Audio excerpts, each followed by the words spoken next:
손귀 하나를 보여드리겠습니다. 화면으로 읽어드리면 하나님의 성령으로 의인은 믿음으로 살리라는 말씀을 깨달았을 때 나는 새 사람으로 태어난 것 같았습니다. 그리고 열려있는 문을 통하여 하나님의 낙원에 들어갔습니다. 진실로 이 본문은 나에게 낙원의 참된 문이 되었습니다. 하나님이 바로 그 낙원으로 들어가는 열린 문입니다.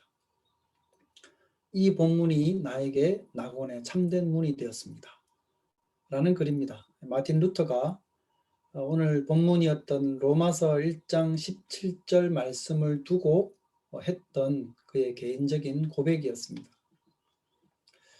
오늘 본문 17절 말씀을 소위 루터의 본문이라고 그래서 부릅니다. 그만큼 루터에게 지대한 영향을 미쳤던 말씀이기 때문에 이 본문과 그리고 루터와 관련한 이야기로 오늘 같이 말씀을 시작하려고 합니다. 물론 이 본문과 관련한 종교개혁의 배경에 대해서는 이미 예전에 나눈 적이 있기 때문에 오늘은 루터의 개혁의 촉발점이라고 할 수 있는 1517년 그 후에 일어났던 사건에 대해서 말씀을 먼저 좀 드리겠습니다. 마틴 루터가 이 비튼베르크 교회 문에다가 게시를 했던 95개조 반박문이 당시 사회에 큰 반향을 일으키긴 했지만 이제 그 일로 인해서 루터가 당장 로마 교황청으로부터 파문을 당한 것은 아니었습니다. 그가 파문을 당한 결정적인 계기가 된 사건은 그로부터 3년이 지나서였습니다. 그 해가 1520년이 되는 해였는데 마틴 루터는 논문 하나를 발표를 하는데요. 독일 크리스찬 귀족들에게 보내는 글이라고 하는 소논문을 하나 발표합니다. 그 내용에 보면 로마 교황청의 가르침과 정면으로 부딪히는 내용들이 거기에 담겨 있었습니다. 거기서 루터는 교황청이 둘러놓은 세 개의 담이 있다라고 이렇게 이야기를 했는데 그 담이란 게 뭔가 그러면 로마 교황청에서 말하는 다음에 세 가지 주장이었습니다. 하나는 영적 권위가 세속적인 권위보다 우위에 있다라는 주장이었고, 두 번째는 성경을 오류 없이 해석할 권위는 오직 교황에게만 있다, 이렇게 주장을 합니다. 그리고 세 번째는 합법적인 공의에는 오직 교황만이 소집을 할 수 있다는 것이었습니다. 이 논문에서 루터는 자꾸 바울이라 그러네요. 마틴 루터는 세 가지 담에 대해서 아주 조목조목 이제 반박을 합니다. 이 논문이 루터로 하여금 결정적으로 로마 교황청의 눈밖에 나게 했고, 결국은 그 해에 루터는 로마 교회로부터 파문을 당하게 됩니다. 그리고 그 이듬해인 1521년에 보름스 회의에서 그가 실질적인 조치였던 제국 추방령을 선고를 받게 됩니다. 루터는 비록 이제 이런 조치를 당했지만 이미 당시에 많은 독일의 제후들은 루터의 이런 생각에 동조를 하게 되고 그 숫자도 점차 불어나고 있었습니다. 이 교황청은 이 독일의 제후들에게도 경고장을 보내면서 얼른 루터파를 떠나서 모 교회 품으로 당신네들이 돌아오지 않으면 불과 칼이 당신들과 영주들을 찾아갈 것이다 라고 하는 이런 협박문까지 보내게 됩니다. 그야말로 아주 이 절체절명의 상황에서 루터와 루터파 제후들이 선택한 것은 굴복하고 항복하는 게 아니었습니다. 교회의 진짜 권위는 이 성경으로부터 나오는 것이라는 것을 확신했던 만큼 성경을 아무리 뒤져봐도 교황청에서 주장하는 그런 가르침을 찾을 수가 없었기 때문이었습니다. 그 후로 루터와 그를 따르던 이 믿음의 동지들은 이 몇 가지 중요한 원칙을 고수해 가게 됩니다. 하나는 그 어느 누구도 신앙을 강요할 수 없다라고 하는 이 신앙의 자유, 그리고 또 하나는 교회의 권위는 공의회라든지 사제 또는 교황이 아니라 오직 성경에 있다라고 이렇게 원칙을 세웁니다. 그리고 또 하나가 뭔가 그러면 성경을 해석하는 제일 좋은 방법은 교황에게 묻는 것이 아니라 성경 그 자체로부터 그 답을 얻는 것이다 하는 성경 해석의 원리는 곧 성경이다 라고 하는 이 원리들을 붙잡고 이제 고수해 가게 됩니다. 한번 생각해 보면 참 놀랍습니다. 그 중세교회라고 하는 게 무려 이 1천여 년 이상의 중세 기간 동안에 쌓여왔던 교회의 역사와 전통, 그리고 그 위에 세워져 있었던 교회와 교황의 권위, 이것은 결코 쉽게 무너뜨릴 수 없는 이 어떤 그 철옹성과 같은 거였습니다. 오직 성경의 권위를 주장하지만 문제는 일반 대부분의 대중들은 이 라틴어로 기록되어져 있던 성경을 읽을 줄 모른다는 사실이었습니다. 그러니까 이 개혁자들이 성경을 붙들고 있는 당시 전체 로마 교회와 이 싸움을 한다는 것이 얼마나 무모해 보였겠습니까? 하지만 그게 옳다고 개혁자들은 분명히 생각을 했고, 그래서 당시 거대 로마 교회와 싸워가기로 작정을 합니다. 그런 걸 보면 이 개혁자들이 얼마나 정말 대단한가 하는 생각이 들어가게 됩니다. 어쨌든 이러한 동력을 얻을 수 있도록 이 방아쇠 역할을 했던 말씀이 바로 오늘 본문인 로마서 1장 17절 말씀입니다. 이 본문을 다시 읽어드리면 복음에는 하나님의 의가 나타나서 믿음으로 믿음에 이르게 하나니 기록된 바 오직 의인은 믿음으로 말미암아 살리라 함과 같으니라. 오직 믿음으로, 오직 믿음으로. 그러니까 우리가 하나님께로 나아갈 수 있는 오직 유일한 방법은 믿음이더라는 겁니다. 그 믿음의 자리를 교황의 교사나 교회의 전통을 통해서 그런 것들로 채우려고 하는 그 어떤 가르침들도 용납될 수 없다는 것을 마틴 루터는 분명히 깨닫습니다. 그래서 마틴 루터의 그 유명한 5대 오직이 있지 않습니까? 뒤에 화면에 보이시겠지만 오직 성경, 오직 믿음, 오직 은혜, 오직 그리스도, 그리고 오직 하나님께 영광. 이 구절을 통해서 그가 깨달은 이 오직 믿음이라는 것, 이것이야말로 교회 기득권층 마음대로 그 내용을 지정하고 조작했던 것을 대항해서 싸울 수 있게 해주는 그의 큰 동력이 되었던 겁니다. 자, 그렇다면 이제 마틴 루터가 이 본문을 통해서 그가 깊이 깨닫게 된 이 믿음에 대해서 좀 더 깊이 생각을 해보겠습니다. 복음에는 하나님의 의가 나타나서 믿음으로 믿음에 이르게 한다. 복음에 나타난 하나님의 의에 대해서는 먼저 번에 함께 나눴었는데, 그 뒤에 나오는 이 믿음으로 믿음에 이르게 한다는 말씀의 의미는 여러분 무엇이겠습니까? 믿음으로 믿음에 이르게 한다. 우선 영어 성경 번역본을 보면 킹 제임스 버전과 NIV 성경을 예로 올려드렸는데요. 영어로 표현된 본문을 한번 보시면, 네, 그 다음 페이지를 한번 넘겨주시고요. 네. 밑에 줄 그어드린 부분을 가만히 보시면 두 번역 모두를 통해서 우리가 알 수 있는 게 뭔가 그러면, 믿음으로 믿음에라고 이렇게 번역된 부분이 영어로는 from to의 개념이라는 걸 알 수 있습니다. 그러니까 믿음으로 믿음에라는 개념은 잘 안 오는데 믿음으로부터 믿음에 이른다, 그렇게 번역을 하면 더 선명하겠다는 거죠. NIV 성경을 먼저 보면 그 의미가 정확하게 드러납니다. By faith from first to last라고 이렇게 돼 있잖아요. 그러니까 처음부터 끝까지 오직 믿음에 의해서. 그러니까 마틴 루터의 오직 믿음이라고 이 말씀을 통해 깨닫게 된 그 신앙의 내용을 이 NIV 성경은 정확하게 그것에 부합하도록 번역을 해주고 있습니다. 그러니까 믿음을 강조하는 이해와 잘 맞아떨어지는 이 번역이라고 할 수 있습니다. 근데 그 킹 제임스 버전을 여러분 보시면 조금 다르게 번역을 했습니다. 이 하나님의 의가 믿음으로부터 믿음에까지 드러나게 되었다. 그러니까 한글 성경도 보면 믿음으로 믿음에 이르게 되었다고 이렇게 번역을 하고 있는데 같은 방식으로 번역을 합니다. 근데 이걸 읽고 나서도 한글 번역도 그렇고 지금 방금 읽어드린 킹 제임스 버전도 그렇고 읽고 나서도 이게 무슨 뜻인지 의미가 쉽게 잘 들어오질 않습니다. 그러니까 믿음으로부터 믿음에 이르기까지 드러났다고 그러는데, 그러면 앞에 믿음은 뭘 의미하며 뒤에 믿음은 뭘 의미하는 거냐라는 질문이 생기게 되는 것이죠. 이에 대해서 대체적으로 이제 받아들여지는 해석 두 가지만 말씀을 드리면, 하나는 이 적은 믿음으로부터 큰 믿음으로 라는 방식으로 설명을 하고, 또 다른 해석은 어떤 고백하는 믿음에서 실천적인 믿음의 순종으로 라는 방식으로 번역을 합니다.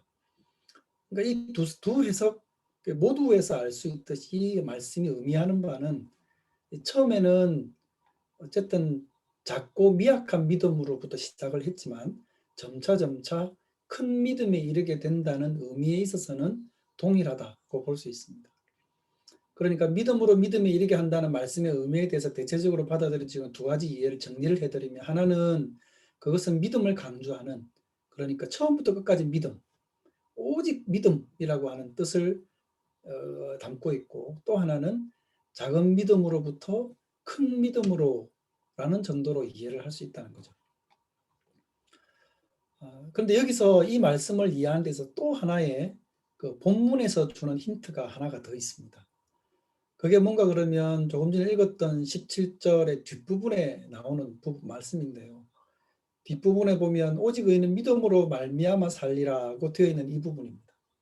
그 17절 말씀을 여러분 다시 보시면, 복음에는 하나님의 의가 나타나서 믿음으로 믿음에 이르게 하나니 기록된 바 오직 의인은 믿음으로 말미암아 살리라 함과 같으니라. 여기서 기록된 바라고 말을 쓰고 있는 이유가 여러분 무엇이겠습니까? 이 말은 믿음에서 믿음에 이르게 된다라고 되어 있는 앞에 말씀의 의미를 부연하기 위해서 부가적으로 다른 기록된 말씀을 인용하고 있다는 것 아니겠습니까? 그러니까 기록된 바 오직 의인은 믿음으로 말미암아 살리라 함과 같으니라. 그러니까 의인은 믿음으로 말미암아 살리라는 말씀이 다른 곳에 기록이 되어져 있는데, 거기서 이 말씀이 의미하는 바가 앞에 기록된 믿음에서 믿음에 이르게 한다는 말씀을 이해하는 하나의 열쇠가 될 수 있다는 말이죠.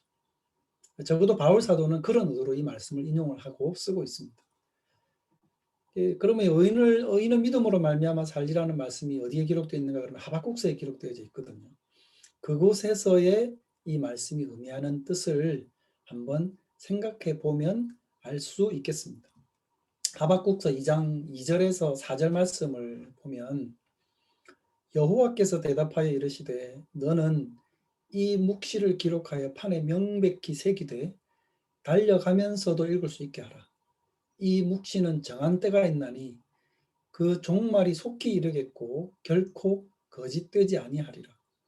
비록 더딜지라도 기다리라. 지체되지 않고 반드시 응하리라. 보라, 그의 마음은 교만하며 그 속에서 정직하지 못하나 의인은 그의 믿음으로 말미암아 살리라. 여기에 이제 이 말씀이 나오죠. 하나님이 하박국에게 하신 말씀인데요. 이 말씀이 어떤 배경인지 말씀을 드리면 이렇습니다. 하박국 선지자는 하나님께 참 많은 질문을 던졌던 선지자 중 한 사람입니다.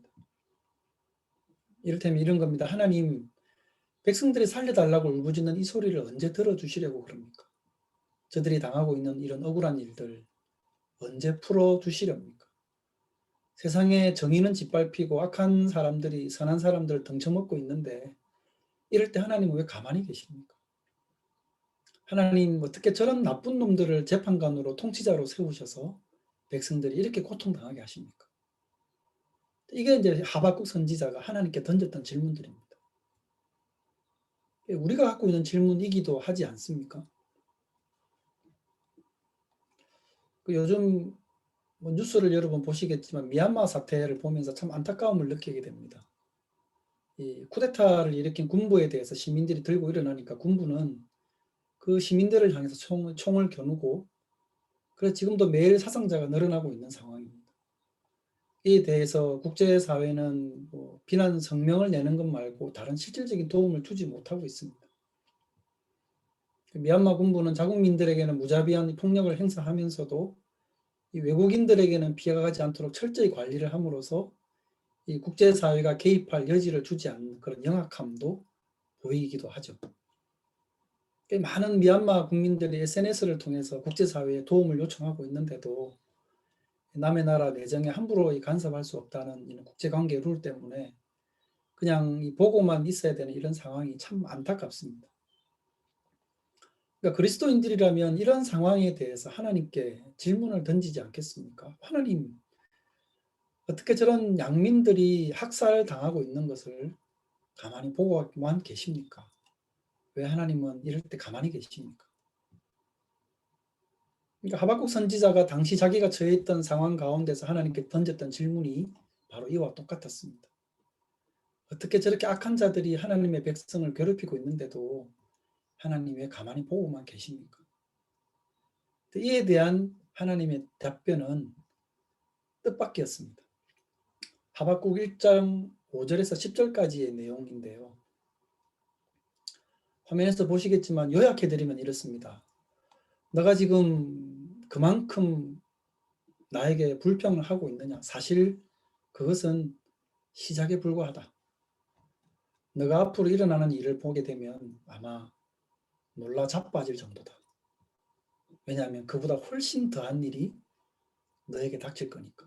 뭐 이런 말씀을 하나님이 지금 하박국 선지자에게 하고 계신 겁니다. 심지어 그 다음에 이어지는 11절 말씀에 보면 이렇게 되어 있습니다. 그들은 자기들의 힘을 자기들의 신으로 삼는 자들이다. 그러니까 그 박해하는 사람들은 하나님을 의지하지 않는 사람들인 것은 물론이고 도리어 오히려 자기들의 힘만 믿고 사는 악한 자들이라는 거죠.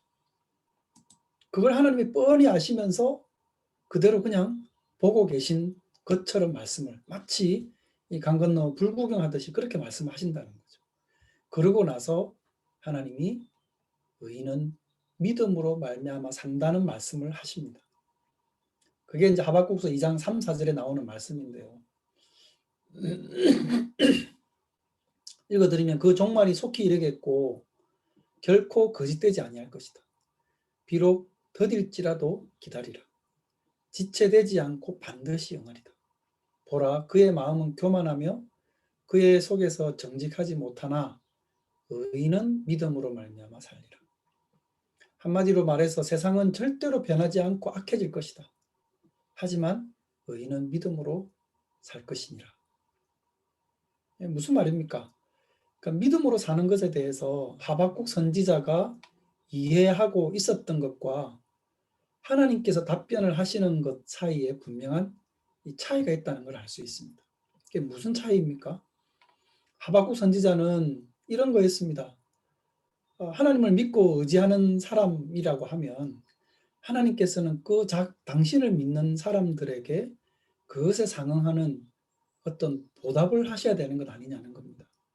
기도하면 응답을 하셔야 되고 간절히 바라는 게 있으면 원하는 것을 들어주셔야만 되고 그게 하나님을 믿고 의지하는 사람들에 대한 당연한 보답 아닙니까? 라는 거죠. 근데 하나님께서 답을 하시는 건 뭔가 그러면 나를 믿고 사는 것에 대한 보답을 너희가 살고 있는 그 세상에서 찾지 말라는 겁니다.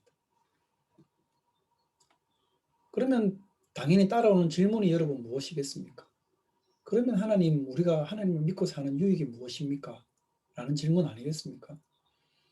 이에 대해서 답을 하시기를 하나님은 참 우리가 답답하게도 의인은 믿음으로 사는 것이니라는 정말 선문답과 같은 그런 답을 하나님 하신다는 거죠. 여러분은 하나님께서 이러한 답변을 질문하는 하박국에게 또 질문을 갖고 있는 우리들에게 답변을 이렇게 하실 때 여러분은 받아들이실 수 있습니까? 우선 우리는 이 답변에 대해서 시험에 들지 않아야 됩니다. 먼저는 이 세상에서 하나님을 의지하고 믿고 사는 것에 표가 없고 보상이 없는 것 같다는 것이 하나님이 당신을 의지하는 사람들을 포기하셨거나 방치하셨다는 뜻은 아니라는 사실입니다. 우선 이것을 먼저 우리가 붙들 수 있어야 된다는 것입니다. 그러니까 세상이 흉악해지고 썩고 부패해져도 우리는 하나님을 의지하면서 견디어 나간다. 뭐 견뎌 나간다, 뭐 믿음으로 산다는 것은 이런 것도 분명히 포함을 하지만 오늘 본문 말씀에서 오직 의인은 믿음으로 산다고 하신 하나님의 말씀은 이런 것과는 조금 더 결을 달리하는 것 같습니다. 그러니까 그렇게 잘 견디어 나가는 것도 분명히 믿음이지만 그 견딤이 지속됨에도 불구하고 상황이 바뀌지 않게 되면 신앙인은 또다시 하박국이 하나님께 던졌던 질문과 비슷한 불평을 하게 될 수밖에 없을 겁니다.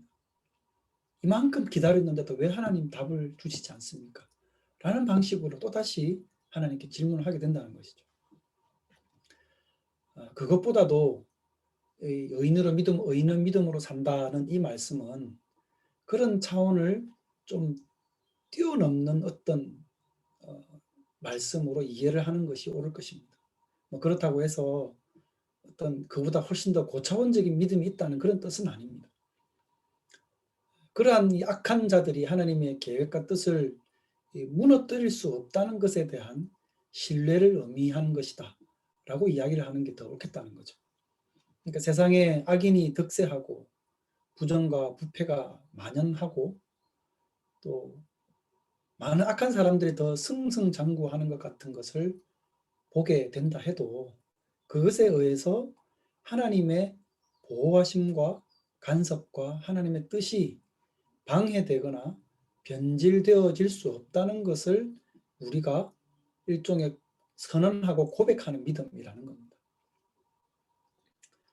모든 세상이 돌아가는 걸 보면 악인이 더 승리하는 것 같고 악의 뜻대로 일이 되어지는 것 같고 견디면 좀 나아질까 생각을 했는데 있어 보니까 더 나쁜 악인이 일어나고 더 나쁜 나라가 세워지는 게 보입니다. 그럴 때 하나님을 믿고 살아가는 사람들은 얼마나 답답하겠습니까? 그런 게 보인다 하더라도 하나님의 계획이 방해받거나 하나님을 의지하는 백성이 하나님의 손으로부터 빼앗기는 일은 일어나지 않는다는 것을 믿는 믿음. 그것이라는 거죠. 그래서 하박국서를 보면 그 결말에 보면 하박국 선지자가 그렇게 많은 질문들을 하나님께 던지다가 나중에는 새로운 깨달음을 갖게 되는 것으로 하박국서가 끝이 나게 됩니다. 그러니까 하나님을 믿으면 그만한 대가가 있어야만 한다는 믿음에서 하나님이 당신을 의지하는 자에 대한 구원뿐만 아니라 당신이 이루시고자 하는 그 뜻을 반드시 이루시고야 만다는 것을 알게 되는 것으로 끝이 난다는 겁니다. 그래서 그의 입에서 터져 나온 찬양의 고백이 뭔가 그러면 저 유명한 하박국 3장 17절과 18절 말씀인 겁니다. 비록 무화과나무가 무성하지 못하며 포도나무에 열매가 없으며 감람나무에 소출이 없으며 밭에 먹을 게 없으며 우리에 양이 없으며 외양간에 소가 없을지라도 나는 여호와로 말미암아 즐거워하며 나의 구원의 하나님으로 말미암아 기뻐할 것이다. 이런 상황이 있을 때에도 하나님을 신뢰하는 것으로부터 기뻐함을 찾을 수 있고 얻을 수 있는 힘을 갖는 성도.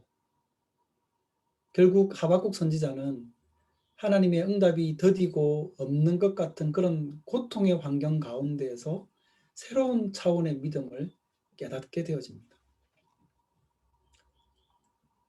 어쩌면 바울 사도는 이 오늘 본문에서 그것을 기대하고 있는지 모릅니다. 복음에는 하나님의 의가 나타나서 믿음으로 믿음에 이르게 하나니 기록된 바 오직 의인은 믿음으로 말미암아 살리라 함과 같으니라. 지난번에 나눴듯이 오직 이 믿음만이 우리로 복음 안에 있는 하나님의 의를 취할 수 있게 합니다. 그리고 더 나아가서 우리의 믿음은 그 어떤 상황에 있든지 간에 점차 자라고 성장해서 어쩌면 큰 깨달음 가운데 하박국 선지자가 하나님께 그 믿음의 고백을 했던 것처럼 그러한 믿음의 고백에 이르기까지 우리도 이룰 수 있어야 한다는 것이죠. 오직 의인은 믿음으로 말미암아 살리라. 오직 믿음으로 그 하나님을 신뢰하고 의지하는 믿음. 어떤 환경 가운데서도 집사님도 기도를 하셨죠. 어떤 상황 가운데서 우리의 영혼이 잠잠히 하나님만 바랄 수 있는 그런 믿음의 복, 그런 믿음의 복이 저와 여러분들에게 있기를 주님의 이름으로 축원드립니다. 같이 기도하겠습니다. 거룩하신 하나님 아버지, 은혜를 감사합니다. 선하신 하나님께서 우리의 아버지가 되시고 우리의 주가 되시고 죄로 죽게 된 영혼들을 생명으로 인도하시고 한없는 하늘의 은혜를 부어주셔서 감사합니다.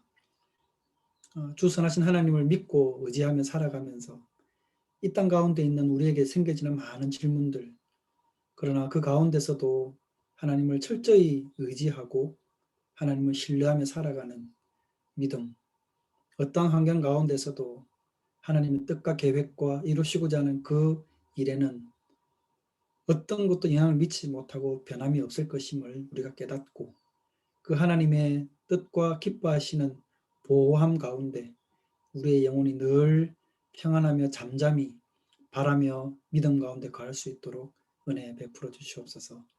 거룩하신 구주 예수님의 이름으로 기도드립니다. 아멘.